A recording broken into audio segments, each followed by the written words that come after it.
जय जगन्नाथ मु अम्लान नायक पुणी आम ओडिशा रे शीतदिनिया वर्षा को लेकिन वर्तमान जहाँ किसी बड़ लेटेस्ट अपडेट आसूँ आम वेदर फोरकास्ट मॉडल मान तरफ आपण मैंने समस्त जमी जानती उत्तर पश्चिम बंगोपसागर सृष्टि होता एक लघुचापटी घनीभूत होगी अवपात वर्तमान एक डीप डिप्रेशन बा गभीर अवपात रूप रही जहाँकि आसंता 24 घंटा मध्य तमिलनाडु एवं पुडुचेरी मध्य पुडुलूर पाखे एक डिप्रेशन आकार रे लैंडफॉल करिवो। साइक्लोन बा बात्यार संभावना जो थिला ताहा वर्तमान एड़े दि जाइछि। ताहा 2 स्टेप तळकु जाइकि एक अवपात रूप रे ताहा स्थलभाग अतिक्रम करिवो। जेतेबेले स्थलभाग अतिक्रम करिवो पवन रे बेग पाखापाखी 45 ରୁ 55 किलोमीटर, गस्टिंग विंड बा झटका पवन पाखापाखी 65 किलोमीटर बेगरे बहिबो। ता सहित भीषण वर्षा तमिलनाडु एवं पुडुचेरी रे हबो। एक कथा आपण मानको काहे कहूछि ना एई जो बंगोपसागर सृष्टि होइथिबा सिस्टमटी जहाँकि लैंडफॉल करबा आसना 24 घंटा मध्य एहारी प्रभाव में केवल तमिलनाडु पुडुचेरी नुहे यार साइड इफेक्ट मध्य आम ओडिशा उपरे पड़िबो। जहाँ किछि आपण माने वर्तमान सुधा अनुभव कर सारिथिबे देखिबा पई मध्य पाउथिबे गतकाली राति ठारू शीतर प्रकोप हल्का टिके कमिछि। आ वर्तमान भी आपण देखा पाउथे आम ओडिशा रे उपकूलवर्ती जिला मानकरे आ दक्षिण ओडिशा जिला मानकरे वर्तमान पाग हल्का कोहला पाग करिछि। धीमा धीमा पवन बंध्य बहुची। उपकूलवर्ती जिला मानकरे समुद्र तटवर्ती एरिया मानकरे पवन रे बेग वर्तमान 30 ରୁ 40 किलोमीटर बेगर वर्तमान बहुची गतकाली ठारू। आसंता 24 घंटा मध्य आम ओडिशा रे पाखापाखी 8 ରୁ 10ଟି जिला मानकरे किछि स्थान मानकरे लाइट टू मॉडरेट रेन बा स्वल्परू मध्यम धरणर वर्षा पड़िबो। आउ किछि जिला मानकरे स्थाने स्थाने नियरली हेवी रेनफॉल बा पाखापाखी प्रबल वर्षा पाखापाखी 60 मिलीमीटर 70 मिलीमीटर पर्यंत वर्षा मध्य रेकर्ड करा जाई पारे। आसंता 2 दिन पर्यंत एमिति वेदर कंडीशन रहिबो।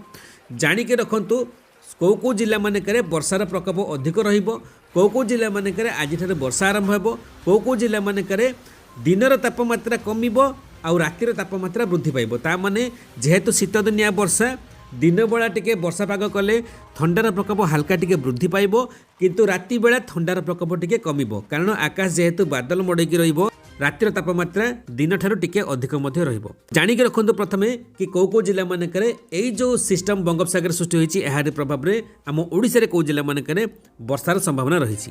जिला गुड़िक हैला केन्दुझर, मयूरभंज, बालेश्वर, भद्रक, जाजपुर, केन्द्रापड़ा, जगतसिंहपुर, कटक, खोर्धा, पुरी, नयागढ़, गजपति, गंजाम ए सबु जिला मानकरे बा पूरा कोस्टाल डिस्ट्रिक्ट जतिकि भी लो लाइन एरिया रोची ए सबु स्थान मानकरे हल्का पवन बेग वृद्धि पाइबा सहित मैक्सिमम स्थान मानकरे स्वल्परू मध्यम धरणर वर्षा स्थाने स्थाने नियरली हेवी रेनफॉल बा पाखापाखि प्रबल वर्षा मध्य हेई पारे।